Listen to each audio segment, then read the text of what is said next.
Yo, what's good? How y'all doing out there tonight? This is the 103 Krazy Dropoff Radiopod episode number 25. Number 25 coming at y'all live. And of course, I am your host, Crazy Chaos. And I'd like to welcome y'all to this crazy journey that I'm on, for real. So, y'all sit back, relax, and enjoy yourself. And thank you for showing up to the Crazy Drop Off.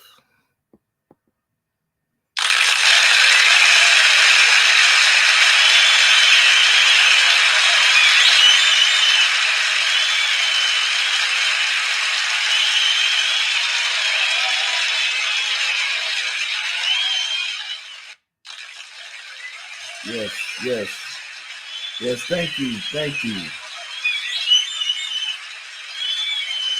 Thank you. And tonight we got some things to talk about. Of course, a lot of people are not with the celebrities. Are not with most people are not with claiming that they're black. They don't want to claim their race because they're trying to fit in something where they really don't belong, but they're just trying to fit in.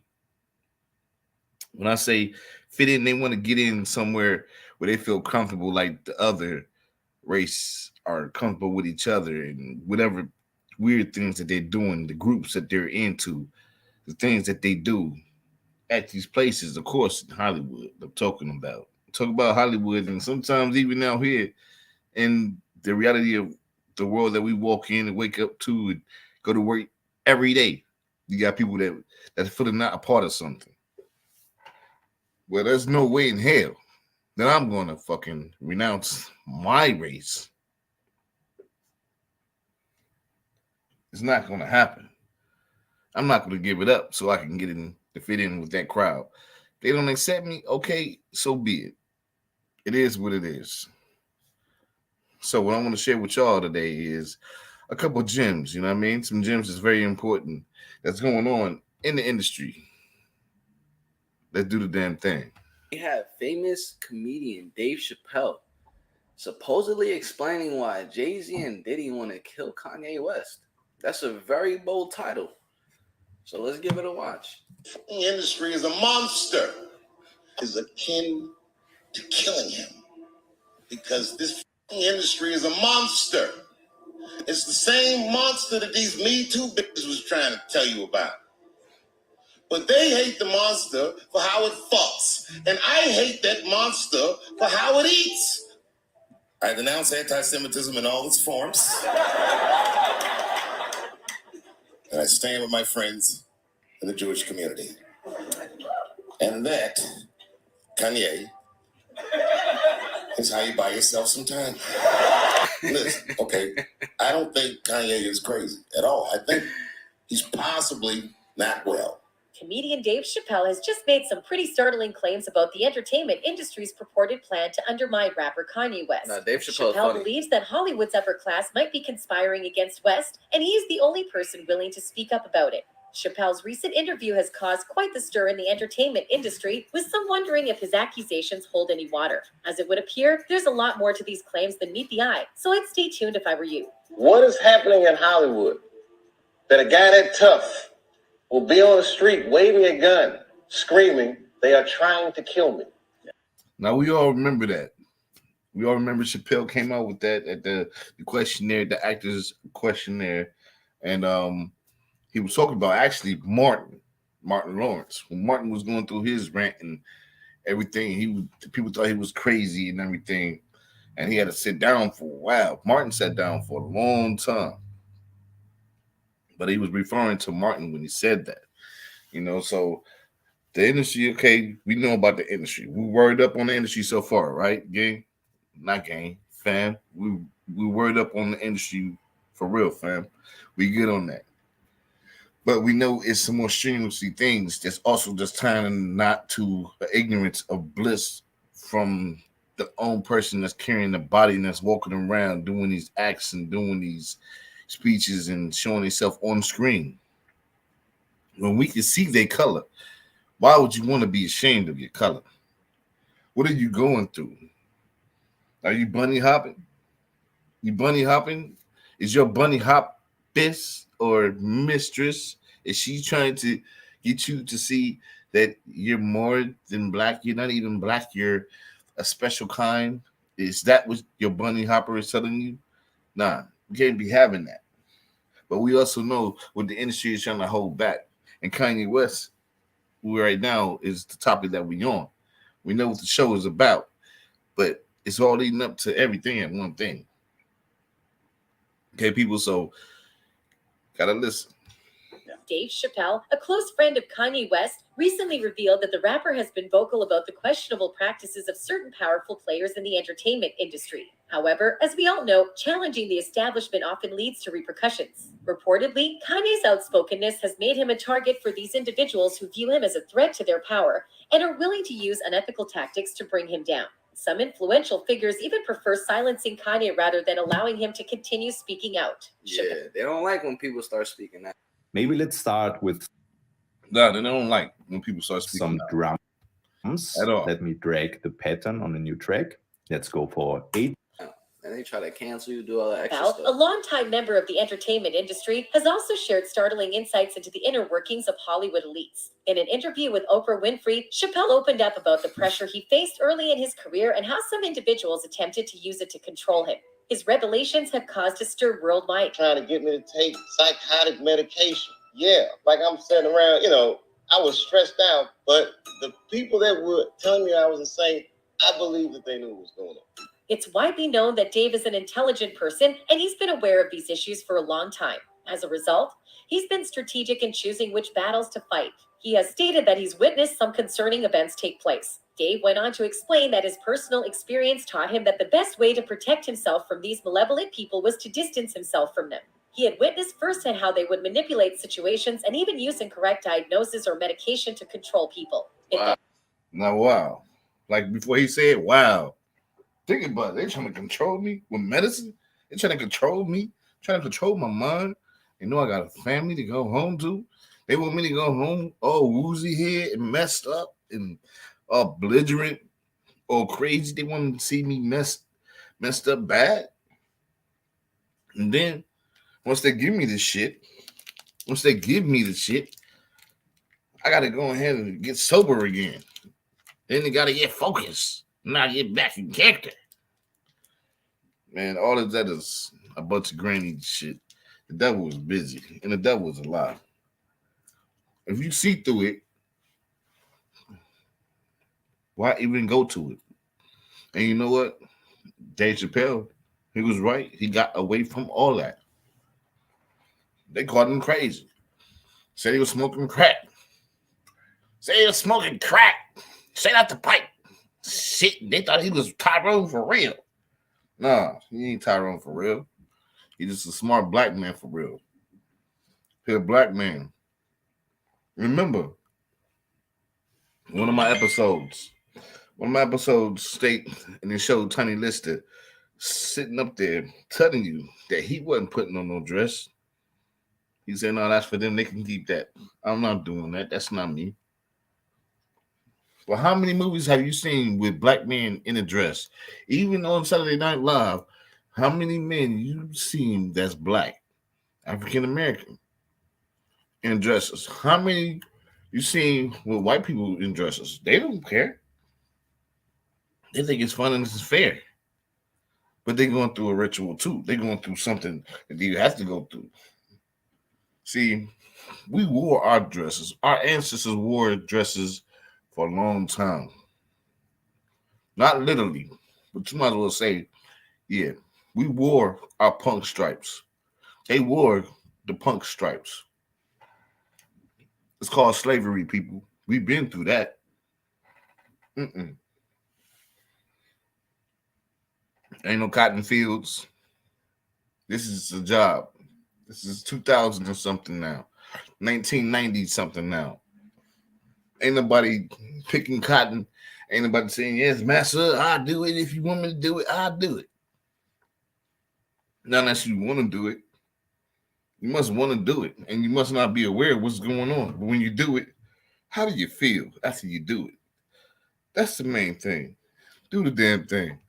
Didn't work, they would label the individual as crazy and effectively write them off. Remember when Kanye said that the industry is disappearing people and using them as sacrifices, and no one believed him, even called him crazy? Well, now what do you think? Son, you're out in Hollywood, a lot of people come up missing. Feels like it might be a lot of that in order to control, traumatize. They want to monetize and traumatize. That's Yeezy insane. fans have stood by their idol through thick and thin, saying, "I've never doubted Kanye up to this day. I believe everything that comes out of his mouth." And it's the truth. Kanye just woke up because he stopped taking his meds. That's what's going on, y'all. He stopped taking his meds, and now he's on another rant, and he's on something else now. He's tired. He's been abused so many times by industry, by businesses. They want him to do that and do that because they don't want. Kanye is the type of person, he wants to be full captain of the ship. Let me explain. When he get those endorsements, he want to be full captain of the ship. He want to coach and explain how his design of his product. He want to coach and tell them the size, the price tag. He want to coach and tell them how he want to promote it. He want to coach and tell them where he want his shit sold and how he want it sold. But they won't let Kanye do that. They just want Kanye's name. They don't want the black brother to be really the face of their company. Understand? Another added, "The industry is wicked to the death." If you've been following the news, you're probably aware that Kanye West's recent appearance at the Paris fashion show created a lot of controversy and made headlines in multiple media outlets. Despite facing criticism for wearing a White Lives Matter t-shirt, Kanye continued to express his polarizing viewpoints, leading some people to distance themselves from him. In fact, Kanye even publicly accused P. Diddy of abandoning him when he needed support the most. As a result, it seems that Diddy has had enough of Kanye's behavior and is now threatening to use him as an example to others. To add to the drama, Kanye West is claiming that Diddy and Drake got into a physical altercation at Yeezy Season 1 fashion show, with Jay-Z having to intervene to break it up. Kanye West has been vocalizing his thoughts to the media, even if it's a... Is it who? Jay-Z and who? Diddy and Drake? Diddy and Drake got into a physical altercation at Yeezy Season 1 fashion show, with Jay-Z having to intervene to break it up. I remember Drake was so much of a Kanye fan. He was loving Kanye. Yo, he was on Kanye, so you get tracks from him, beats from him, everything. He was even wearing, remember that little heart with the mad face on it? Drake was even wearing that. He was even dragging, copying what you saw, what you call it, jocking, riding the style. He was feeling that. He was trying to ride the style so he can get what he wants from Kanye. But you know what I mean? I don't know what happened in between then, but let's tune in. Let's do the damn thing. The show. Kanye West has been vocalizing his thoughts to the media, even if it's affecting his career. In a recent appearance on the Lex Fridman podcast, he shared his opinions on a range of topics, including the media, anti-Semitism, and the U.S. election. During one of his typical stream of consciousness rants, Kanye briefly mentioned an incident that occurred backstage at his Yeezy Season 1 fashion show in February 2015. According to him, there was a scuffle between Diddy and Drake. This fashion show was so popular that Justin Bieber had to sit in the second row. Kanye says, at that time, Puff Daddy had beef with Drake. Drake still came to the show and Jay-Z had to break up the fight backstage. Fans also seem to believe Kanye's claims, but a few of them are worried about his life and are now hinting that Kanye shouldn't spill Diddy's secrets. He's starting to tell other rappers business. He might not be around breathing for much longer, especially Diddy's little secrets. I'm just saying, West did not stop himself at that alone. In fact, he expressed his opinions even more explicitly on the podcast, which landed him in hot water. He made several statements that caused a stir, some of which have stuck with people. In fact, his opinions were so controversial that the interview was taken down from YouTube. But as far as Meek Mills, Puff Daddy, whoever, none of these, all you fake hard, hold on. All you fake hard. West called out Jay-Z. There you go. There you go. Fuck you. Because y'all been fake and y'all been around me smiling in my face all this time. But y'all been wanting me up under the suppression of antibiotic or a pill or something, and then y'all think I could just tell me anything and think I'm gonna be with it just to give y'all a track and all this. Y'all want me to silence this on how you treat me, but I treat you better? Doesn't mean you have to have a lot of money to treat somebody better, y'all. You don't have to have money to treat somebody better, y'all. There's a way you can treat a person. And you know what?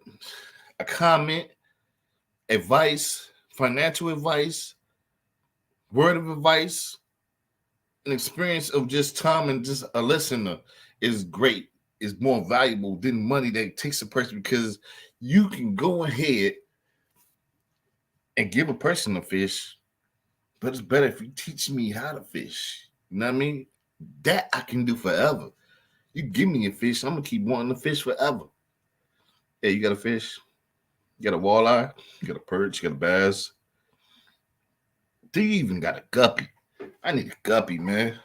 No, I'm gonna go ahead and give you game, and I'm gonna tell you how to go ahead and get you the fish. See, that goes further than anything.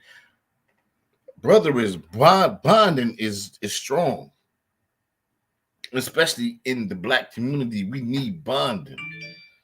They're trying to make bondage like, oh, it's a little too feminine. I can't give my brother a hug. Nigga, I'm gonna give you a hug, but I'm gonna give you the man hug. I ain't gonna give you the hug like, ooh, baby, I love this. Nah, come on, y'all. Internet is wacko jacko.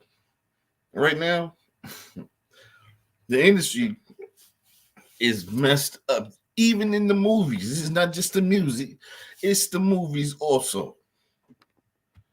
See, there always gotta be there always has to be a certain level in public. Yeah, that's wild. And I didn't have the address of my child. None of these. According to NM, yourself and holding yourself back and then expressing himself, or at least allowing himself to. Instagram saying, I don't know where my child is. And the Kardashians kidnapped my daughter in public. Yeah, that's wild. And I didn't have the address of my child. None of these. According to NME, while on his St. Pablo tour in Seattle, West told the crowd, "Don't call me after the robbery and say how you feeling. You want to know how I feel it? Come by the house. Bring the kids by the house. Like we're brothers? Let's sit down." He added, "I can't take this SHT, bro. Our kids have never even played together." During West's Sacramento show, he went after Jay-Z again. "Call me, bruh. You still ain't calling me. Jay-Z, call me. Bruh, I know you got killers. Please don't send them at my head. Just call me. Talk to me like a man." Shortly after his performance, West was admitted to a hospital for exfoliation. But real.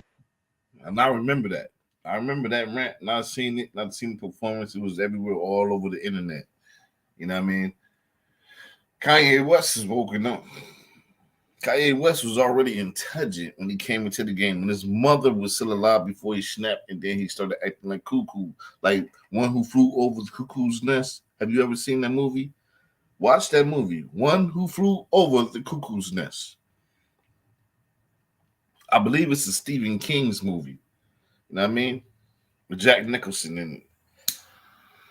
But it's a good movie. You know what I mean? Some things you can't take. We human. We not perfect, y'all. And the more at first I was thinking like Kanye is went on TikTok and he was so depressed over it. He can't see his children and he can't pipe down Kim Kardashian no more. I thought he was just going bananas. Like he was going crazy, stashing himself, dressing up like some bushes standing outside.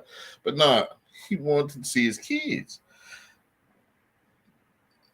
Of course, you want to see Kim Kardashian. I mean, she's beautiful, she's fine, but she's also a witch too. Excuse me. I think she's a witch because she got this dude doing crazy ass shit. She had the other one doing crazy ass shit. She just attacking brothers. She's sniping brothers. She's taking them down one by one, driving them crazy, doing unnecessary shit. But I don't know how she got the pull to get brothers out of jail. She got it. I don't know what she doing with the warden. You know what I mean? Hello? What she doing with the warden, y'all? I'm just joking. But on that tip, I'm just saying, the man, he snapped, man. Kanye West is really a emotional but smart guy. And he's free spoken and he's well spoken. And it seems like he's well awoken, and it seems like he's a threat to the industry right now, for real. So we know that part, right? We own that. But he's a black man. Not once did Kanye ever defame or declaim his race, ever. But you got celebrities that's out here declaiming their race. Realize someone that he's not. And like when you West disclosed that his strained relationship with Jay-Z escalated after the Carters failed to attend his wedding. He revealed, "I was hurt about them not coming to the wedding. I understand they were going through some things, but if it's family, you're not going to miss a wedding." It is also important to mention that as of the time of the interview, West... And we know that. We know he was hurt about that too. About Jay-Z and Beyonce not showing up after he done took up for Beyonce on stage, made himself like a fool. You know what I mean? Then did a lot of things for Rockefeller, for Jay-Z and Dame. I mean, even Dame found them. Yo, this is crazy. It's real crazy. But not once. Are you American? Is your roof in need of an upgrade? The nationwide roof Not repair once. and replacement web. Not really once. what it's promoting. Not once did he say he's not a black man, though. It's crazy. Off the sacrifices of black people, and that is a result of his bold claims. The system silenced him. The public greatly respects Kanye for standing up against this cruelty. The truth is this: a bunch of young black male rappers keep dying. You know who's not dying? Record executives. The record executives that push for them to continue to make songs and create a culture that is... Kanye's concerns are not baseless. Black artists and rappers are consistently being violently killed, and it is naive to believe that it has no connection to the culture promoted through their music. The industry's obsessed with it, but those record executives, they're not dying because they don't push this culture on their own people, but they're encouraging you to push it on yours. The record... And I want to give shouts out to Noah Jacob TV. I know you see your face on my broadcast and on my live. I know you're like, what this brother doing? But Jacob, you're a good dude, man, for putting this piece together. And thank you for allowing me to use this to share and help wake up the world. You know what I mean? Towards my own topic in my own way of how I want to put it out. So Jacob Noah TV, y'all go check him out. He's a good dude. I'm subscribed to him.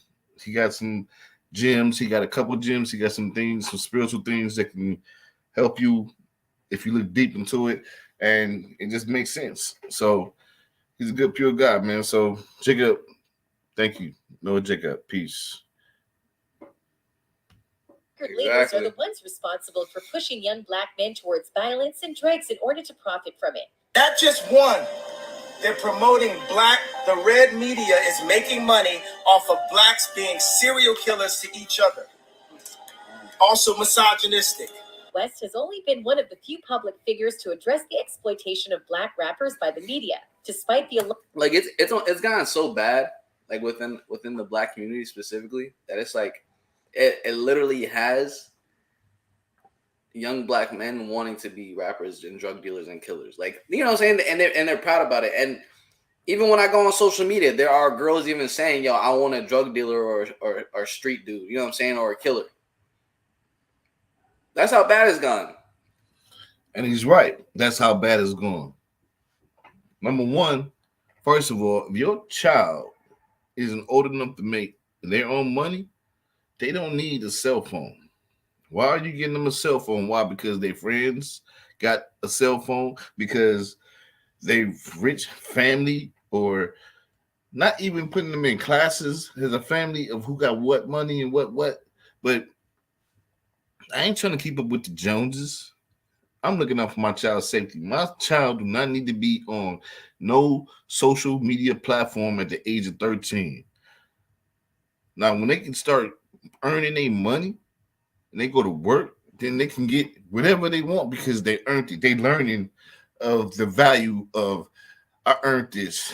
It ain't just given to me. And I gotta watch. Even when they still get that, I still gotta watch and see what they're looking at.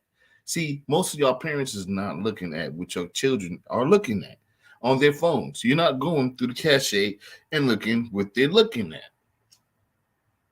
And then You wonder why your baby girl, is coming home pregnant. You looking why? Oh, she's cupping attitudes purposely so she can run away and go to the young guy or older guy. You don't know who she's dating or who she's messing with because she watched so many videos on her phone. She watched so many of these movies. That's where these kids is getting these ideas from. It's the music and the movies. The parents is not on them. Tough. They're not on them like this is not reality. This is some goofy shit. This is for recreational purpose and entertainment use only. This is just to exercise your brain while you're at home and you can't play your game or talk on the phone. That's all we had was a phone. If I wanted to talk to a girl, I could just dial up the phone and I could be on the phone with her all night. That's cool. But now they got computers into the phone. So now you can do whatever you want to do and explore any type of world you want to explore and see what you want to see. And then they curious about it. Kids gonna make the right decisions. That's why we call parents and we supposed to be there. My kid ain't getting no phone until he earned it, till he fucking work for it. Flat out. Because he will respect it more. And then he's gonna use it for the right reasons. And he's gonna grow and learn. I'm growing into a man, I'm respectable, I'm honest, and I'm responsible. And I'm going to use this phone for the right purposes only. And if you want to use it for whatever you want to use it for, then okay. But he went and worked out and he paying for his bill. You smell me? Do y'all smell me? Because this is the truth. Too many of y'all parents trying to keep up and satisfy y'all children for like being besties. Oh, this is my best. Me and my daughter, we like twins. Oh, she cute. Oh, she gonna cute like me. My son, if me and my son go out, she gonna be dressed down, clean, cut, presentable, smelling good, just like I'm smelling good, respectable. You know what I mean? You don't need no phone. What you need a phone for? Now, if you want to talk to a girl, you can talk to the girl. But you ain't gonna have no phone. You're gonna be on no social media websites. You ain't gonna be sucking in no shit. You ain't gonna be on no NBC sitting down with the dude and say, have a seat. Have a seat. You know what I'm saying? Think about what I'm saying, y'all. Y'all doing too much. Y'all letting the evolution of technology control y'all. And now these new generation, these millennial babies, y'all think it's an automatic thing. Nah, y'all got to bring the old school back. Because if y'all don't bring the old school back, then this is what y'all get when y'all just comfort them and spoil them. And then they're not living up to the expectations of what? Oh, I gotta have that. I gotta have that, daddy. I gotta have that, mommy. I gotta have this. And if they don't get it, they act up in the worst ways. And then they try to go and get it in their worst way. And now what? They in jail. Now you got to bond them out. More money, more money, more money, more money. Remember that? More money? Like Biggie Small says. More money, more problems. And who else do that besides your female friend, your female partner, or your partner, whoever it is, may be the case? It's going to be the children. The children always will be pimping the pockets. Come on, get with me. For both the guys and the girls, it's crazy. Alarming number of artists being murdered and dying, violence continues to be promoted through Black music. However, rap is more than just words and beats. The harmful portrayal of Black people in the media has a severe impact on the Black community itself. To make matters worse, record labels are encouraging this destructive behavior. When Black artists rap about drugs and violence, it generates buzz and puts them in the spotlight, which is exactly what the labels want: exposure at any cost. So what you think? At any exposure, at any cost. Not to us older ones that grew up off of NWA, Tupac, Scarface, Willie D, you know what I mean? LL Cool J, Run DMC, Grandmaster Flash, all that. I don't care how old you are, as long as you above the grid iron level. When you get below the grid iron level, then you got this bull BS. I ain't gonna front this bull BS shit out here. that our kids is listening to and want to be like. Their peers go to school. Either their peers is being a bad influence because they watching the shit, and then they being a bad influence on your kid. See, it works in a lot of different ways. So it's just not you parents, it's your neighbor's parents, your kids' parents. They go to school with your kids. Like, oh, it's a devil's playground. They know they doing exactly what they doing. They playing chess, not checkers, y'all. Chess, not checkers. It's an evil world out here. However, the consequences of this strategy extend beyond the damage to these artists' reputations. It also promotes the use of drugs and guns in the Black community, fueling a cycle of self-destruction. People need to recognize the dangerous situation happening. Kanye's claims are becoming more and more true as Black artists are facing more danger and distress than ever before. We cannot ignore this anymore. We need to act now and remove these harmful elements from the music industry before it's too late. That's it for today's show. Until next time, goodbye. What you guys?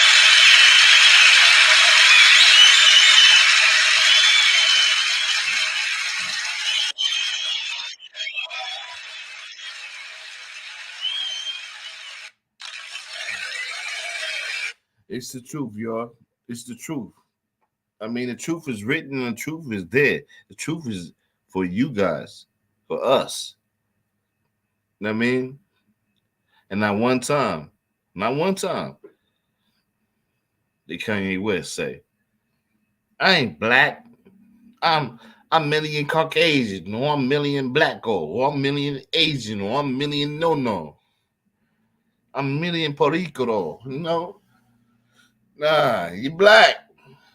You're black. I'm glad to be black. I'm glad to be black. Yo, if I was black back in the day when they was doing all that slavery shit, yo, somebody would have been hung me from a fucking tree. Oh, yo, probably would have been the first Harriet Tubman person ever before Harriet Tubman. You smell what I'm saying? Like, I couldn't be back then. So now, if you're trying to harness me now, if you're trying to harness me now, you can harness me back then. What's the news now for me? I'm too smart. I'm too wise now. I can see. I see through the waves. I see through the matrix, yo. And I want y'all to see through the matrix too. I want y'all to see through all this BS. Because it goes a long way. And if y'all don't start right now, it's going to be way more pitiful ever, more than ever in the future, which is coming. In the future, I don't see happiness. I don't see everybody together. I don't see all races together. I see it's all separated. I see the poor is with the poor and the rich is somewhere else. Not here though. I don't see them here at all. So if your kid go to a private school or anything of that nature and they cool with the mixture of the generations in the heritages and the races that's there in a classroom, that's good. But your child must know the heritage, the history, everything that we came up from. And if you're shy and scared to share this with your child because you're scared of what he might think of their classmates, you got to explain it in a different way and manner so he or she will understand not to take it out on anybody. But this just is history. School, they don't teach you that. They only teach you a little bit of it, especially public school. You know what I mean? Especially public school. We'll get on this topic right here. True story of how public school is destroying the emotional health, mental health, and life opportunities for Black boys. So that is a documentary that I'm working on. And that's why I'm in Newark, New Jersey. We're going to be interviewing some parents and professionals today. Tyler Perry, somebody sent me a clip of an interview that you did recently where you were discussing how you don't want to discuss race with your 7-year-old son at this time. Now, I don't know if you said this to avoid discussing the issue because I know how media likes to use what Black men say about race against us. And although you're a very successful brother, you're still Black. So maybe you just said this to distract from the topic and move on to something else, which I respect and understand. But according to this article that I'm reading, it says, quote, Tyler Perry says, quote, I haven't had the conversation with Amon because he's only 7, and I want to hold out as long as I can. I don't want to tell him that there are people who will judge him because of the color of his skin, because right now he's in school with every race, and all these kids are in the purest form. When he describes his friends, he never describes them by race. So the moment he loses that innocence is going to be a very, very sad day for me. I'm going to read your quote again, Brother Perry, and I assume it's accurate. I'm going to assume it's accurate, although I know the media can distort what we say. And then I just want to give you respectfully an analysis. And I'm not really speaking to you, Brother Perry. I'm speaking to all Black parents, and especially middle to upper and elite, financially elite Black parents and celebrity parents who will have to tackle this issue of educating their children about race. I'm sure you know who I am, but in case you don't, I am a doctor of clinical psychology, and I am a certified school psychologist, which I have studied for the past or practiced for the past 30 years of my life. So I just want to read what you said again, and I want to give a psychopolitical analysis of your. See, I'm thinking a lot of people don't really want that knowledge, or a lot of people really don't want to be educated on something where they think they already educated in the area. I don't know what the case may be, but the case here is that the stuff I'm bringing to the table, the stuff I'm bringing to the platform, is something that needs to be aware of more, even more. You know, you got a lot of YouTubers that's out here putting out a lot of stuff, you know, a lot of content, and then a lot of foolishness content, and then some content that need to be spoke about. Like, of course, I just seen something on MREC TV about, you know, Fat Joe coming out talking about, I'm probably off the topic just a little bit, but Fat Joe was talking about the reference of African Bambaataa being a pedophile, and how Fat Joe was just talking in circles. He was just talking like crazy, you know what I mean? Like, but he was saying he ain't seen nothing, he ain't heard nothing, but then he heard this, dude, heard that, and you know what I'm saying? That's circles to me. And you know what I mean? It's a lot of people that's out here that's missing that. You know what I mean? Hassan Campbell, we know Hassan Campbell. Hassan Campbell been online for a long time.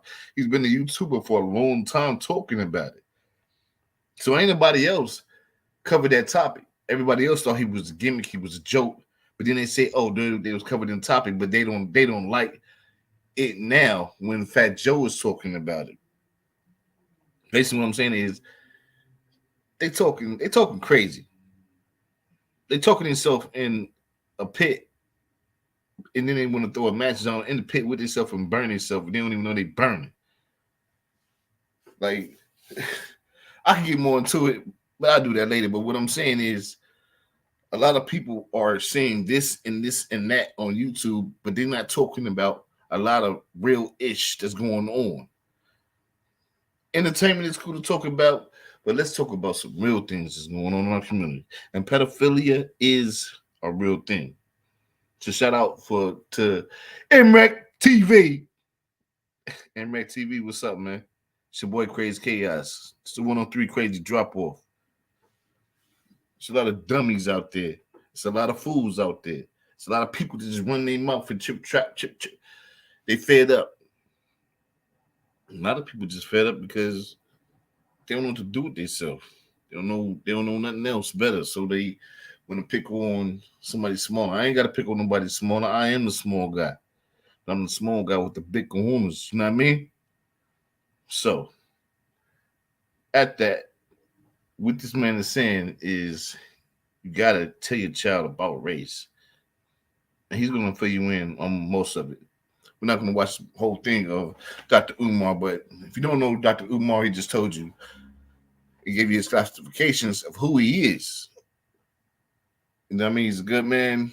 He studied his practices. I just had a last episode talking about, what D Wade and Gabrielle Union is doing, that shady business. I don't agree with it.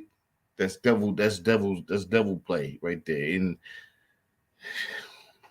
oh my goodness. Couldn't imagine it. But let's get back on topic. Let's stay on this. Your statements in the interest of educating all Black parents when it comes to teaching their young children about race and racism. Quote, I haven't had the conversation with Amon because he's only 7, and I want to hold out as long as I can. I don't want to tell him that there are people who will judge him because of the color of his skin, because right now he's in a school with every race, and all these kids are in the purest form. When he describes his friends, he never defines them by race. So the moment he loses that innocence is going to be a very, very sad day. Okay. First of all, Brother Perry, right from the beginning, I want you to understand that the psychological research in the field of psychology, both Black and white, has pretty much made it clear that children not only know their race by the age of 4 years old. Your son knew he was Black at 4, roughly around 4, some a little younger, some a little older. By 4, on average, Black children know that they are Black. White children know that they are white. Asian children know they are Asian. Mexican children know they are Mexican. Native American children know that they are Native American by the age of 4.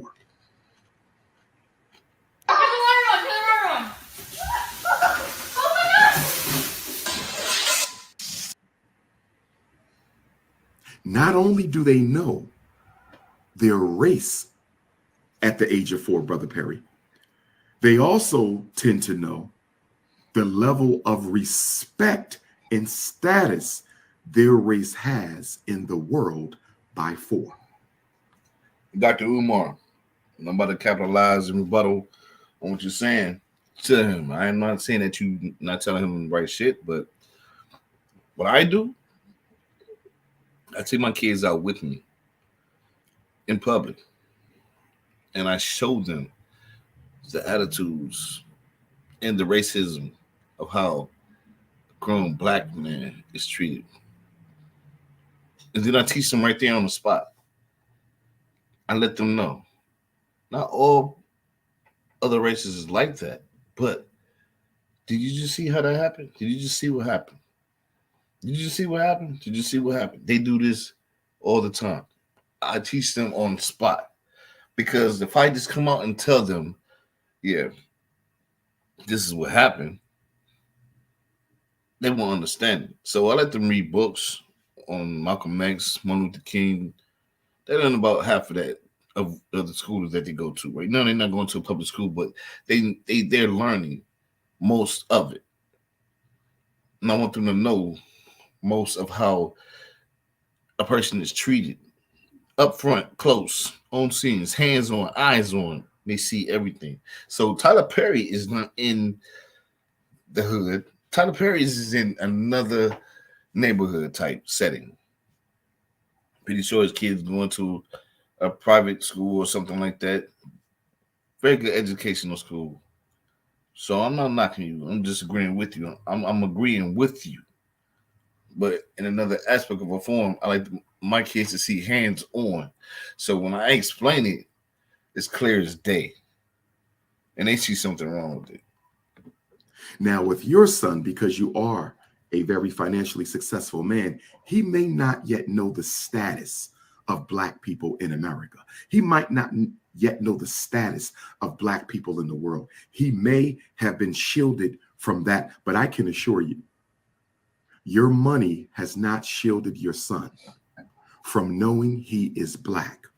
More importantly, Brother Perry, I will bet you your last dollar that those non-African children in your son's classroom knows he is Black, and they know that they are white, Asian, Arab, East Indian, Latino, Mexican. They know who they are. They know who your son is. Now, you say your son doesn't reference his classmates by race. That is true, because you have failed. I don't want to use the word failed. You have not yet educated him as to who he is and who they are. But I am quite certain, and you can take this to the bank, those white children, those Asian children in that class know that your son is Black, know he's not one of them, and they discuss him at home with their parents. And they discuss you at home with their parents.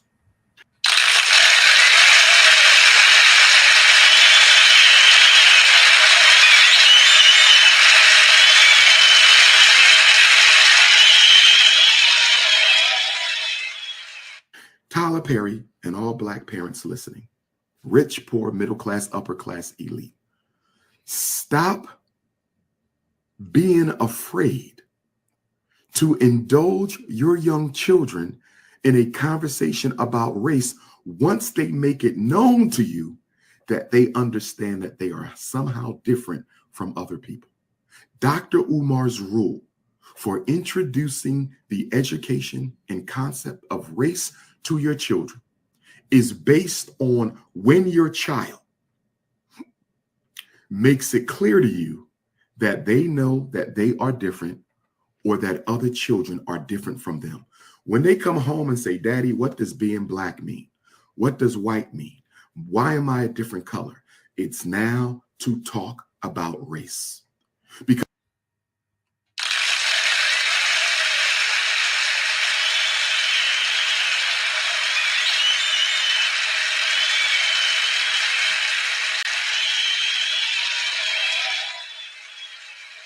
whether you don't want to admit it or not, your child is being programmed.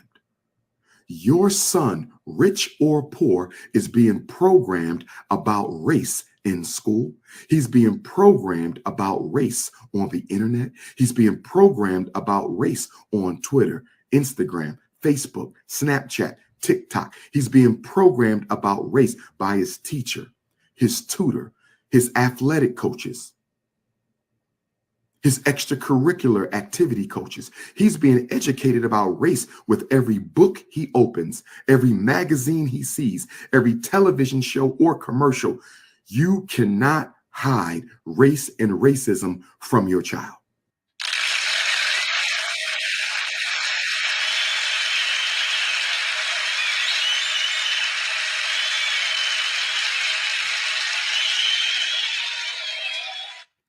He's right. Don't let them coach him all the way, because they're not going to coach him all the way. They're not going to keep it 500 or real like you are. They're not going to share their experience with your son or your daughter. They're not going to give that up.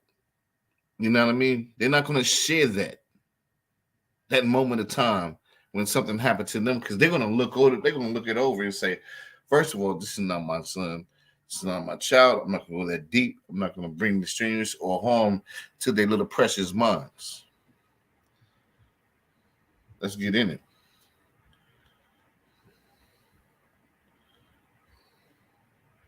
Absolutely right. NAACP, year in and year out, we have enough award shows, first of all. I'm so sick and tired of Black people awarding themselves. I'm tired of. We got BET Awards. We got the Vibe Awards, Soul Train Awards. We got Oscars. We got Emmys. Right. There's enough awards in the Black community. We don't need no NAACP Image Awards. But be that as it may, that they've decided to waste money on this award show. That's been going on for a while now, at least 20, 30 years. But with that being said, they gave Dwayne Wade's biological son, who is now a legal transgendered woman. Female. Right. I said, he ain't a woman. He ain't but 14. Right, right. Well, legally transgendered female got a human rights award. And I'm trying. Now, how crazy is that? Because again, I don't see he ain't missed, and one word that he's saying right now. Dwayne Wade's kid, because I don't even know what to call it anymore. Dwayne Wade's kid gets an NAACP award for what?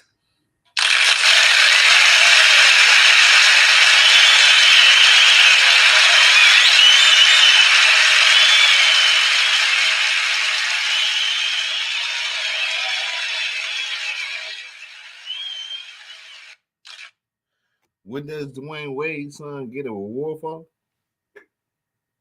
Man, I don't even fucking know. I know, but I don't get it. What? Wait, what?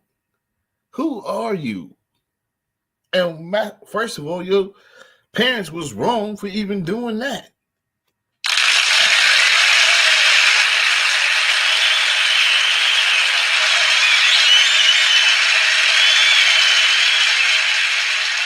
Calm that down. Let's calm that down. Okay. That's crazy. For what? What are we celebrating in Black culture? What are we highlighting? Hey, remember when Bruce Jenner won Woman of the Year award? I know y'all don't remember that. I remember it. I will never forget it. Do you remember when Bruce Jenner won the Woman of the Year award? Don't know what it feels like to be a woman, ain't never had a period, don't have breasts, ain't never ovulated, don't know what it takes in order to be able to have a kid or nothing like that.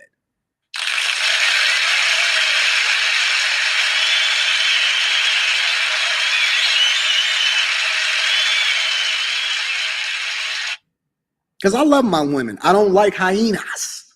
I love my women. Remember when Bruce won Woman of the Year? He's right. He's 100% right. Saying, how does a child get a human rights award from the oldest civil rights organization in the country for getting a sex change?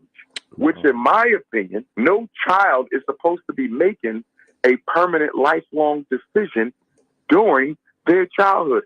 That biological boy is only about 15 years old. 14. And what's going to happen when he turns 22 and start liking women? And guess what, Bob and David? I just saw the advertisement for a little biopic on the UK and how hundreds of transgendered children are now fighting to reverse their surgery. Think about that, though, because I'm not really sure. I'm not a surgeon and I'm not familiar with it. Maybe I'll try to have somebody on here that can better explain it. That is in the medical field, right? Because I do know a couple different surgeons. One of them is a back surgeon, and then one of them is like, I think it's a neurosurgeon. Maybe they can give us some insight and information on what this means, right? But think about that for a second, though, y'all.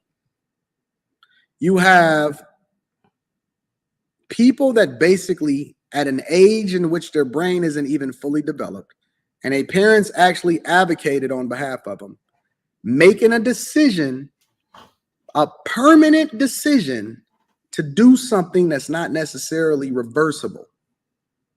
Wow. And reverse that. Yes, they don't want it no more. They become adults and they. But you know they're not going to talk about that though, right? They're not going to talk about that because that is not something that is being pushed as a part of the conversation.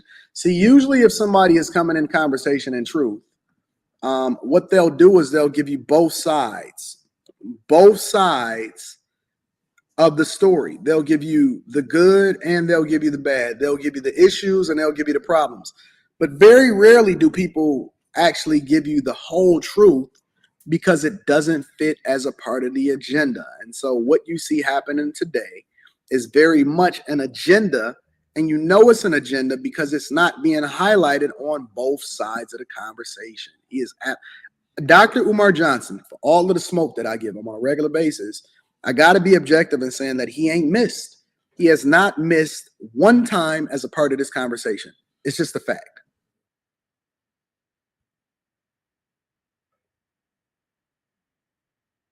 So, yo, you got to think, yo.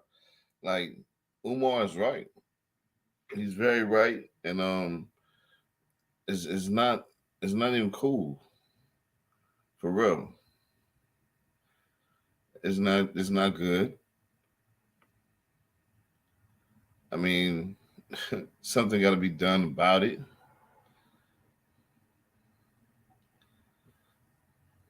Something got to be like. I'm glad the mother is against it. I'm glad the mother is against it and she's trying to do something about it. Finally, has a black community, a black family, a black culture. This is a child. And what's wrong with these damn cuckoo nuts? Miss Union.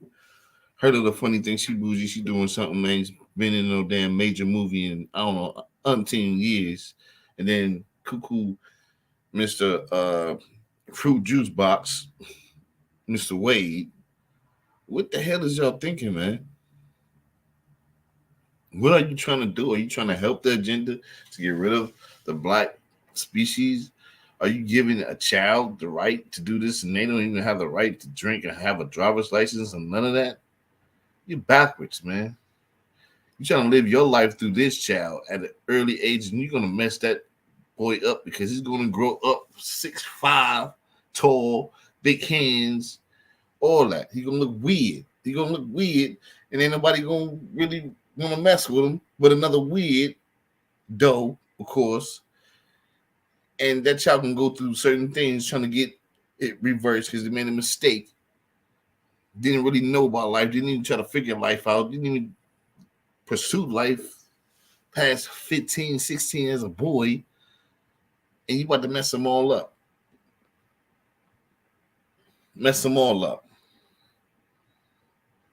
I fought Dwayne Wade and Gabrielle Union. Gabrielle Union, she just a cheerleading, backstabbing, when trying to get at the mother.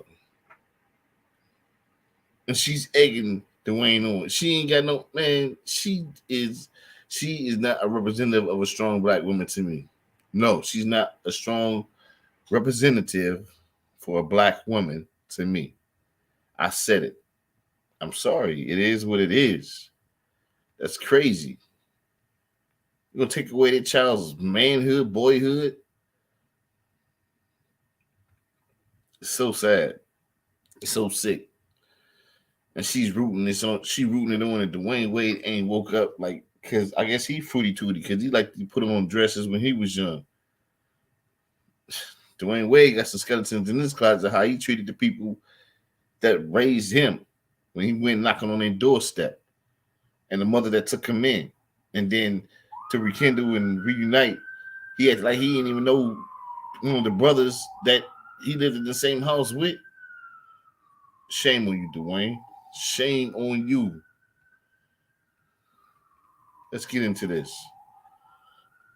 In an interview with Esquire magazine, the star said, "I stopped describing myself as a black actor when I realized it put me in a box." Elba explained, "As humans, we're obsessed with race, and that obsession can really hinder people's aspirations, hinder people's growth. Racism should be a topic for discussion, sure. Racism is very real, but from my perspective, it's only as powerful as you allow it to be."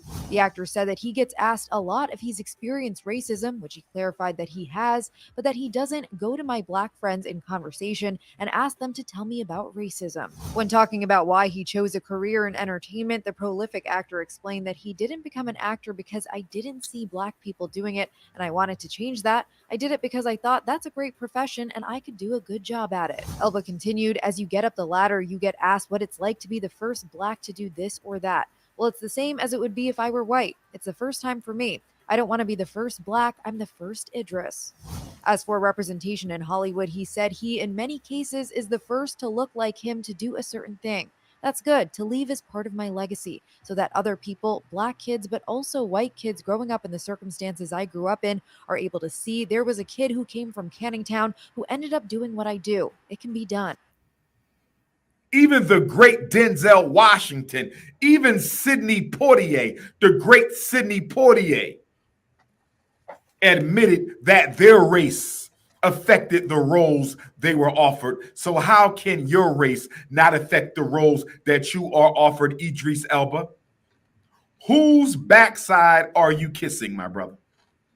Are you snow bunny hopping? Because I'm trying to understand where this ridiculous,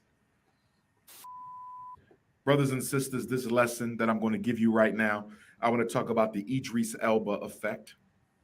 That nigga's snow bunny hopping, bro. Some bunny hopper got into the dude's mind and told him, gave him good head. Excuse my language, y'all, but she gave him good head, a good, juicy, wet, nice night. And it was a pleasurable night. Believe that. It had to be. It had to been. For him to think how he's thinking and talking how he's talking. I'm going to talk about the Idris Elba effect. The Idris Elba effect is basically black people who think that they are responsible for their limitations. Black people who think racism is an individual construct that we can control. Black people who think that if they stop calling themselves black, they will stop being treated as black. We got to talk about the Idris Elba effect. Idris Elba had made headlines recently. He took to Twitter and said he's going to stop describing himself as a black actor. He said, quote, "There isn't a soul on this earth that can question whether I consider myself a black man or not. Being an actor is a profession, like being an architect. They are not defined by race." According to Idris Elba, being an actor is not defined by race. My dear brother Idris Elba, I love you, brother. You're a good actor. I ain't got no issues with you. Hopefully you haven't been bunny hopping, because if I catch you with a snow bunny, then of course I'm done with you, brother. Find you a black queen. All them beautiful African sisters over in the UK, my London Africans, my Wolverhampton Africans, my Bristol Africans, my Manchester Africans, my Birmingham Africans. No excuses, brother. Hopefully you're not bunny hopping. No bunny hopping, Idris. But I want to deal with what this brother said. We're not canceling or condemning him. Just like many Africans, he has a poor analysis and understanding of what racism is. Idris Elba, like many white people who try to ignore the impact of race on the lives of African people, they like to look at race as something we all buy into, as if black people volunteered to be victimized by their race, as if black people volunteered for them to be treated as second-class citizens because of their race. Black people never volunteered to be enslaved or colonized as a result of their race. Racism is something that happens to you. It is not something that you self-select. And obviously, our dear brother Idris Elba doesn't understand racism, because if he did, he would not be speaking from a position that suggests black people are being victimized by racism because we choose to. It's almost as if you are absolving the global white power structure and their creation of the system of racism that they have been investing in for more than 500 years. You want to absolve them of a system they created and make black people the scapegoat for the white power structure by basically saying, Idris Elba is basically saying that we can opt out of being victimized by race. I want you to tell that to Trayvon Martin's parents, that he could have opted out of being victimized by his race, because George Zimmerman doesn't kill Trayvon if he's not black. So Idris Elba, help me understand how Trayvon Martin could have opted out of his execution by race. I need you to help me understand how Breonna Taylor and Tamir Rice, help me understand how Dante up in Minneapolis and Amir Pope up in Minneapolis. How about Eric Garner, Philando Castile, Freddie Gray, Alton Sterling? I need you to help me understand how these people, human beings, lost their life because they were African. No other reason. Please tell me that, Idris. Idris, tell me that. Like the Joker say, riddle me this. I need to know. Is it a fly in the sky? Or is it just your ignorance? Because you sound goofy. Talking like that, B. Ain't no reason why you talking like that. And you talking about, oh, you won't talk about it. You are a black actor. You ain't a white actor. You ain't a Filipino actor. Right now, you're a Gump actor. And you know what? I support everything that you did. But just like the Will Smith bitch slap, the bitch shit that he did, this is the bitch move for you. Excuse me, YouTube, please.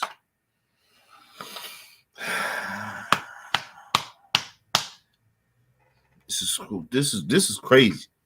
This is the crazy drop off right here. And I ain't feeling that. Yeah, the heart right here, but the pain is right here. It's all over. For real, for real. I don't think I just watched you know movie Author on Netflix. I ain't watching it's nothing else. Cause you turning your back on us. So go ahead and do that OJ Simpson shit. And you see what happened with that. Yo, we can do a draft pick. Yo, you can go ahead. Go ahead with them. That's what you want to do. Go ahead with them. They don't want you neither. They only want you because you're going to make that money for them. But you're going to forever be black. You're going to die black. You're going to have black children with whoever snow bunny that you're messing with that's getting into their head over here. So think what you're saying. Not their behavior. If they were white, they do not die. If they were white, they do not die. Everybody knows this. George Floyd does not die if he's white. Everyone knows this. But according to Idris Elba, we're limiting ourselves to race. And we're being victimized because we are self-selecting to be identified as members of the African family. So I need Idris Elba to help me understand for black people who are being victimized by their race, not color of skin, race. Ladies, this is your man. This is your sexiest man alive. This is who you want. And he don't even want you. He don't even want himself because he don't want to be black. 9 times out of 10, he messing with a bunny hopper. Because you could be a light-skinned, pale, mixed-race African, and you will still be victimized by your race. So I need Idris Elba to explain to us how our police genocide victims could have opted out of their race at the time of their assassination. Tell us. Let me read what Idris Elba had to say. Tell me, bro. Idris Elba says, there isn't a soul on this earth that can question whether I consider myself a black man. Being an actor is a profession like being an architect. They are not defined by race, but if you define your work by your race, that's your prerogative. In his original interview, he said, quote, as humans, we are obsessed with race. I'm going to break this down. Idris Elba said, as humans, we are obsessed with race, and that obsession can really hinder people's aspirations, hinder people's growth. Racism should be a topic for discussion, sure. Racism is real, but from my perspective, it's only as powerful as you allow it to be. From my perspective, it's only as powerful as you allow it to be. So once again, Idris Elba, I need you to help me understand how all these black people, including children, including defenseless women, how were all these black people abused and brutalized as a result of being black, how were they able to reduce the power race played in their encounter with the police? How could George Floyd, Breonna Taylor, Trayvon Martin, Sandra Bland, how could they have reduced the impact that their race had on their encounter with the police that led to their execution? Help me out, my brother. I need some help, Idris Elba, because you're telling me race does not have to be a fact of black existence. Help me out, Idris Elba.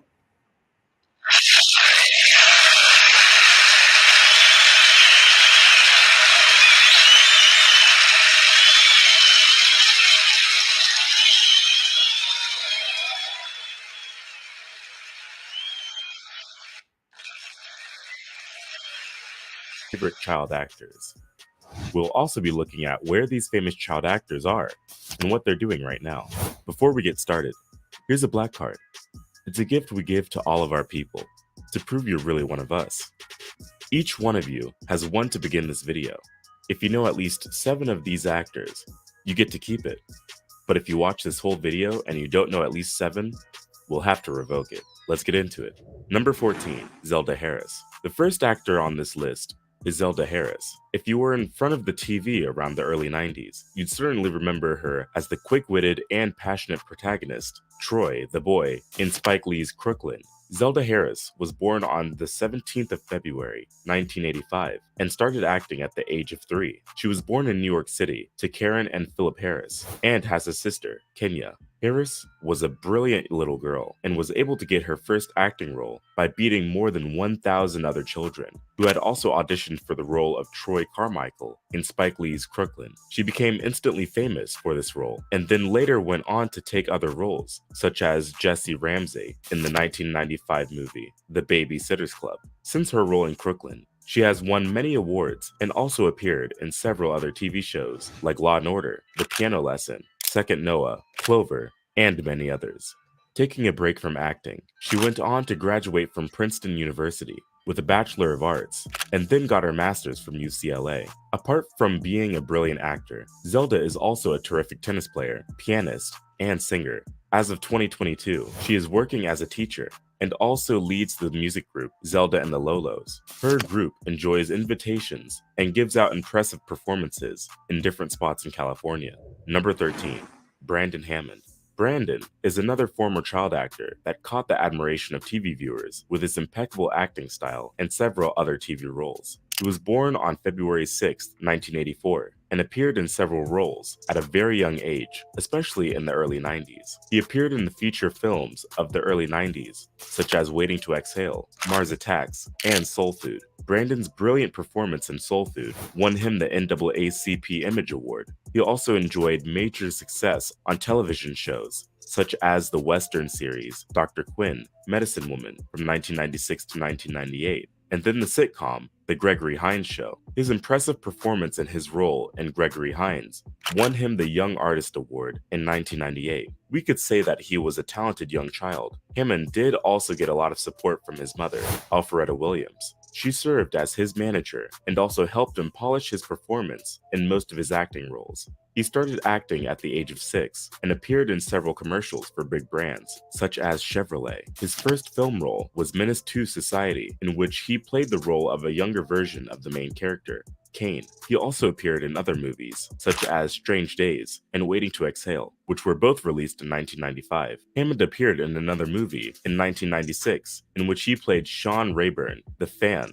In the movie, he acted as the son of Wesley Snipes' character, who was kidnapped by Gil. Hammond's last acting role, to date, was Lloyd Newman in the 2002 Showtime film, Our America. He got his 3rd Young Artist Award for his role in this movie. With his acting career ending, Hammond got into Saddleback College, where he wrote and submitted a student film titled Summer Blank. His film got nominated at the Newport Beach Film Festival. He also wrote the short film Amaru, which received the award for Best Screenwriting at the John Singleton Short Film Competition in 2020. Although he's no longer a major TV sensation, Brandon is still a writer and a director to date, and is working on different projects. In the next 30 seconds, I'm going to show you how you can always have a means to contact your loved ones. Number 12, Parker McKenna Posey. Posey was a child prodigy that melted our hearts with her charming smile and great personality. She rose to fame at the age of 6 when she acted in the role of Katie Kyle in the American sitcom My Wife and Kids, in which she was cast as the adorable youngest daughter. Parker has enjoyed a good run in the entertainment industry and was able to combine acting with her modeling career. She appeared in the BET series Games People Play, which was formerly known as Games Divas Play, alongside Lauren London and Karen Obalomis. Parker is a multifaceted and talented young lady, with skills ranging from writing to acting and singing. We can say she is the total package. While she has enjoyed success in the entertainment industry, her exploits didn't stop there. Parker has established herself as a young philanthropist. She has spent the past 6 years with the Stand Up to Cancer Foundation and has dreams of creating her own nonprofit organization that will assist those in need. When she is not acting or being involved in her career, she spends her time traveling, learning about other cultures, and creating unforgettable experiences. Whether it is on camera or while handling community projects or in her personal works, Parker aspires to leave only a positive impact on the lives of people. She has consistently been selective of the kind of roles she plays and the kind of work she accepts, as long as they are in line with the path she has planned for herself. And clearly, while we can remember her for her unforgettable role as a child actor, Parker appears to be a woman on a mission to be the best version of herself. Number 11, Ross Bagley. Remember Little Nicky on The Fresh Prince of Bel-Air? Yes, this is him. Ross started his acting career at the age of 4 in the movie Fresh Prince of Bel-Air, and then he went on to play Buckwheat in the film adaptation The Little Rascals. He also appeared alongside Fresh Prince co-star Will Smith in the blockbuster film Independence Day. Ross also provided voiceover work for the Wild Thornberrys. He left the acting space after a while to further his education. After some years, he came back to take on roles in movies like Providence and Judging Amy. Ross grew up in Los Angeles and went to California State University Northridge, where he got his bachelor's in cinema and television arts. Ross Bagley is now 33 years old and has an adorable son. He works as a real estate agent and has also been uploading pictures of himself DJing shows around California. He goes by the name DJ Rossi B. It sure seems like Ross has stopped acting, but he has not totally forgotten about his acting past. Ross has participated in fan conventions for Independence Day and was also a part of the Fresh Prince reunion. In an interview with Hip Hop News Uncensored, Bagley said he stopped acting because he wanted to go to a regular high school and felt like he wanted to live more of a normal type life. Number 10, Dee Dee Davis. Next is Dee Dee Davis. Dee Dee is that young talented actress that everyone got really endeared to. She was best known for her role as Brianna, baby girl, Tompkins on The Bernie Mac Show. Her performance was so brilliant in this role, and it won her the Young Artist Award in 2004. She also guest starred in Strong Medicine House, and then got a role in The Game. Davis was born in Olympia Fields, Illinois, on April 17, 1996, and attended Rich Central High School in Olympia Fields, Illinois, and Prairie State College in Chicago Heights. Dee Dee got her first acting role at the age of 5 on The Bernie Mac Show, where she played Brianna Tompkins' baby girl, the title character's young niece. She had to stop acting for a while to focus on school, and recently welcomed her son, Logan. Dee Dee runs a YouTube channel with her best friend, where they talk about life and personal growth in general. Number 9, Arthur Reggie III. Although the show didn't last for long, many people will remember Arthur Reggie's amazing performance in Nickelodeon's show, My Brother and Me. One thing that made the show even more outstanding is its relatable content. It is also the first show with a relatable number of Black cast on the network. To show how much people love this show, even though its first and last season ended in 1995, its reruns stayed and were played for about 5 more years, and only ended in 2000. The adorable Arthur Reggie III played the big brother, Alfred Alfie Parker. He was the lead actor in the series, but didn't do much acting after the show ended. Arthur went on to pursue a career in music and has recorded a number of tracks and done some shows as well. He goes by the name Show Business. He has quite a number of mixtapes on iTunes. You can check them out. Number 8, Ashley Amari. While we will no longer see her, we can't forget her impressive acting in Robert Townsend's classic, The Parenthood. The movie was a fond memory for many Black kids and was a major part of the childhood of kids in the early 90s. One person that we can't easily forget is Ashley Amari, who played the role of Townsend's youngest daughter, Cece Peterson. She appeared in all the episodes of the sitcom, run from 1995 to 1999. Amari also had a role in Girlfriends before deciding to take a break from acting. Ashley was born in 1991 in California, USA. She got her first acting role in the movie The Parenthood, and a few years later, she appeared in Baby Geniuses and Girlfriends. She had to pause acting to further her education. After high school, she went to Cal Arts, where she graduated with a degree in theater. Since her graduation, she has been in several other shows and is gradually making her way back to the movie industry. If you're enjoying the video so far, drop a like on it and subscribe to the channel. We drop weekly documentaries on Black history, culture,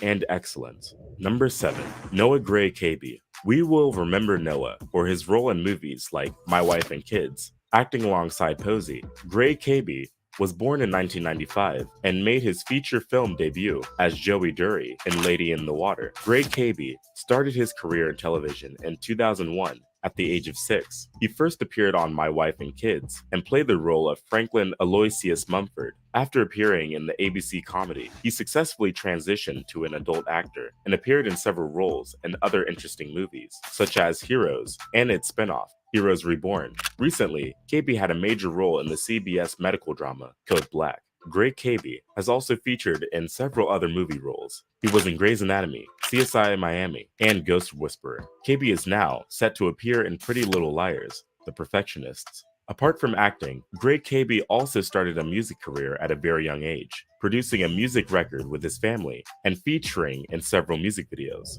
Number 6. Sydney Park. If you remember AMC's The Walking Dead, then you'll also recall Cindy. Sydney Park was a sensational child actor and comedian who went on to become a professional adult acting career. Parker grew up in Berkeley and then later moved to Los Angeles at the age of 5. She got her first acting role in 2003 at the age of 5 when she was the youngest comedian to ever perform at the famous Hollywood Improv. She got into America's Got Talent show and even advanced to the semifinals, but had to drop out due to her acting career. Her first television debut was in 2006 in the TV show That's So Raven. She is well known for her role as Cindy in AMC's The Walking Dead and as Gabby Phillips in Instant Mom. In 2010, Park was cast to play Ellie Danville on CSI. She's also starring in Pretty Little Liars, The Perfectionists. Also, she took on the role of Gabby in the show Instant Mom, which ran from 2013 to 2015. She got her role as Cindy on The Walking Dead in 2016, and the following year, starred as Meredith in another supernatural horror film, Wish Upon. This year, Park starred with fellow Walking Dead actor Norman Reedus, fiancée Diane Kruger, in a film titled First Love that is set to release in 2022. She also played Brandy in the series titled Coercion, airing on Showtime. Number 5. Kaylin Bolton. Not many of you would remember Jodie and Yvette's son, Jojo, from Baby Boy. Well, he is all grown up now, and no longer the naive and shy little boy he was in the movie. But in case you didn't know, Jojo was actually played by the twins named Kylan and Kaylin Bolton. The identical twins played the role so well that you couldn't even notice any difference, right? However, Kylan didn't continue on this path and went for something different, leaving his brother, Kaylin, to continue on the acting path. Kaylin Bolton has been featured in other movies, such as Mismatch and Monk. Born in 1996, Kaylin Bolton hails from Los Angeles. He completed his education in Los Angeles. He had his first movie role as JoJo in the movie Baby Boy, produced in 2001 and directed by John Singleton. That same year, he got another role in the TV movie Bratty Babies, directed by Harvey Frost and written by Rob Kirshner. Bratty Babies shows the story of two babies who are able to telepathically communicate and try to marry their parents. Later in the year 2003, he appeared in another movie, Mismatch, which was created by Rake and Darren Star. The movie centers on a Los Angeles matrimonial attorney who doubled as a high-end matchmaker, even though her own life is less than perfect. He also appeared in the TV series titled Monk, written and directed by Andy Breckman, and was broadcast from 2002 to 2009. The movie follows the life of Adrian Monk, a brilliant former San Francisco detective who now consults the police as a private consultant, battling with obsessive-compulsive disorder. Kalen Bolton is still working his way up the career ladder and plans to appear in more movies. Here is how I got rid of my sore feet and my swelling for good. I did a ton of research, guys, on Number 4. Vanessa Jennifer Baden. I am certain that not a lot of people will remember Baden in the movie Gullah Gullah Island, but some will remember her for her role in the movie Kenan and Kel, in which she played the role of the talkative little girl. Vanessa was born on September 8, 1985, in Manhattan Beach, California. She was raised in Satellite Beach, Florida, and began her career as a child actor in the early 90s, and got her first acting role in the Nick Jr. television series Gullah Gullah Island. After this role, Vanessa went on to appear as Kyra Rockmore in more than 60 episodes of the teen sitcom Kenan and Kel, which also aired on Nickelodeon. In 1997, she appeared once again in a supporting role in the film Rosewood, and was also a panelist on the children's game show Figure It Out. After some time acting, Vanessa decided to take a break from acting. It seemed like she kind of faded into obscurity while she faced her studies and completed a degree in sociology and media production, with a minor in English from Florida State University. She returned to the screen again in 2011 as Hope in the YouTube comedy series Fail, opposite King Bach. In 2012, she also got a role in Aaron Molt in the television film Chris and Todd. In 2014, Vanessa played opposite Jennifer Lewis in the comedy feature film Secrets of the Magic City, which was directed by R. Malcolm Jones. Since 2017, she has starred, co-written, and co-produced the web series Giants. You can check them out on Issa Rae's YouTube channel. She plays the role of Journey in the series. While Vanessa Baden is now a wife and mother, she is still a super impressive actress. She won the Daytime Emmy Award nomination for her brilliant performance in Giants, and was nominated for Outstanding Lead Actress in 2018, and later won it in 2019. Number 3. Kyla Pratt. You probably may remember her for her amazing role as the adorable and intelligent daughter of Eddie Murphy in the films Dr. Dolittle and Dr. Dolittle 2. Some others may remember the talented child actor for her roles in the movies Fat Albert, Hotel for Dogs, and many others. Kyla Pratt was born in 1986 and began acting at the age of 8. She first appeared in commercials for Nike before she got her first role in 1997 in an episode of Walker, Texas Ranger, titled The Neighborhood, where she acted as Kyla Jarvis. Kyla Jarvis is a 10-year-old girl who miraculously recovered after being accidentally shot at in a drive-by shooting in her gang-ridden neighborhood. In the movie, Kyla reveals that she went to heaven and was introduced to a guardian angel who gives her an important mission from God. Kyla now goes on to spread the gospel's message of faith and love, and thus cleansing her community of the gangs and bringing them together. While this was an impressive movie, we won't easily forget her role in the Dr. Dolittle movies, in which she was cast as Maya Doolittle. She reprised her role as Maya Doolittle in other releases of the movie, including Dr. Dolittle 3, Dr. Dolittle Tale to the Chief, and Dr. Dolittle $1 Million Mutts. In 2001, she won the role of Brianna Barnes in the UPN series One-on-One, which ran from 2001 to 2006. Pratt also voiced Penny Proud, the lead character in the Disney Channel animated series, The Proud Family. She also voiced the character in the Proud Family movie in 2005. The not-so-small Pratt appeared in feature films, such as Love and Basketball and Fat Albert. Although Pratt has had an amazing acting outing in the movie industry, she also sings beautifully well. She sang A Dream is a Wish Your Heart Makes with the Disney Channel stars. As she became an adult, her career slowed down a bit as she took out time to enjoy her life privately. While enjoying her life outside the eyes of social media, Pratt gave birth to 2 amazing daughters born in 2010 and 2013. She is still in the business of acting and has acted in several movies recently. She has also appeared in several TV shows, which include Duncanville, Call Me Kat, a Black Lady sketch show, The Proud Family, Louder and Prouder. Number 2. Kamani Griffins. Kamani is the face you all saw as Bobby James in the show All of Us. Do you remember him? Kamani was a child actor born on August 1st, 1998. He has appeared in the Nickelodeon animated television series Nihao Kailan, and also provided the voice of Toli. Remember the voice of the gray and funny-looking koala?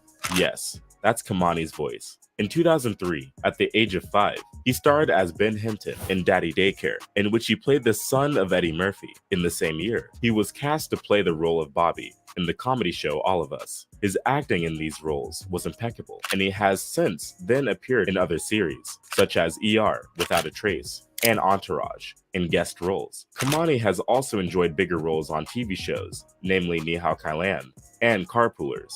He also had roles in popular movies like Grey's Anatomy and My Name is Earl. Kamani has been nominated for 3 Young Artist Awards for his role in Daddy Daycare and All of Us. Number 1. Bryton James. This one may surprise you.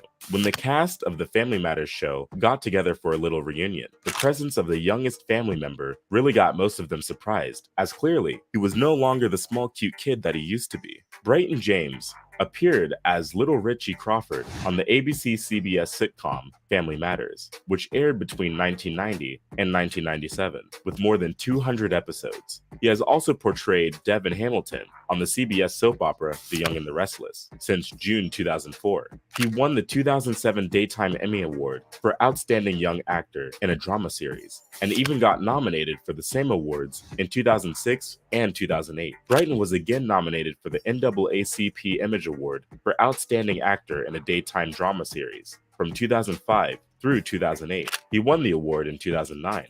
He was also a guest star in the popular drama The Vampire Diaries during its second season, where he acted as the warlock, Luca Martin. He also voices Jason, or Z-Strap, on Nicktoons animated series Zevo 3. He has also provided the voice of Mark Surge in Hero Factory. In 2018, it was announced that James had joined the cast of Nickelodeon's new animated series, Witch Text. While he is still acting, Bryton James is also the spokesperson for a number of charitable organizations and founded Rad Kids, an organization that sensitizes recording artists, actors, and athletes against drug driving. Do you remember at least 7 of these actors? If so, congratulations, you still have your black card. If not, So that lets you know that it's okay to keep your color as an actor or whatever your job description is. Don't never define or denounce your race because somebody else feel or they give you a little braid in your ear like you should do this, you do that. When it comes to your race and who you born and who you are. And I'm gonna keep saying that. You know what I mean? That's where I draw the line. That's where I draw the line, y'all. You know? Because that's not cool. And these are grown people, grown men and women doing this. Some people don't like who they born to be. So they want to be somebody else. Okay, I don't even see why people want to even be another genre. I don't see that. So you really ain't gonna get me to see why you don't want to be what you were born to be. Be you, university. That's what I say. Be you, university. That's my saying. And keep it playing. You know what I mean? Because everybody else think different. So I am so glad y'all came through. And I was supposed to have something special, but I'm always have something special for my viewers, my tuners, my YouTubers, my people on Facebook. Yo, I love y'all. I appreciate y'all for coming in because yeah, I have fun with y'all to get this out. You know what I mean?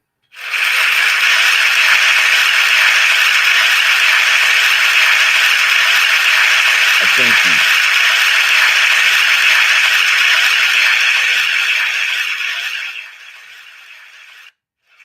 I thank you.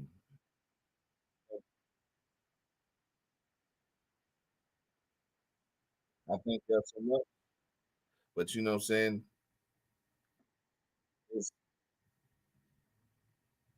It's, it means a lot. It means the utmost. You know what I mean?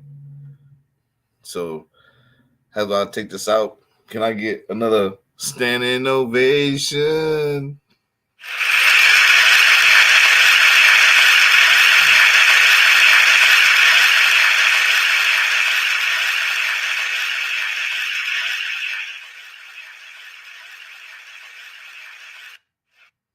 Thank y'all. Thank y'all for tuning in to the 103 Crazy Drop Off episode number 25. Of course, I'm gonna keep it all the way hype, keep it way live, and I ain't got time for the Buster games. We ain't got time for the Buster games here at the Drop Off, at the Crazy Drop Off. I am your host, Crazy Chaos. Let's get it poppin'.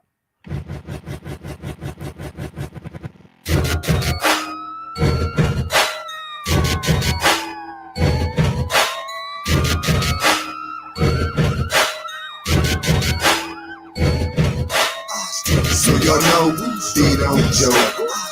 All my niggas, move that dope. Up to the stacks, I need some more. That's where I live, in the ghetto. That's enough, 'cause now I'm back. If you gangsta, show your stack. It's the hustle, and I'm the flow. From the ghetto. Take a look at my gear. Born in Cleveland, I'm still rapping here. Facts are hustling with a 6-pack of beer. Do it look like a walking fear? Hell no, head up, cause shit's gotta be better. So I lost my job, fucking I ain't gonna sweat 'em. Back to the streets, the homies still where I met 'em. New to team, my venues plus a piece of my albums. Homies know I'm linked up with a badass connection. Try to come up without no neglection. I rest in 9 and constantly right with my weapon.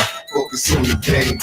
Blow up the Hendersons, through the tensions. Don't play with me, my attitude is like cool, but more like edgy, especially when my mind is trying to get money. I do the do, I ain't gotta prove.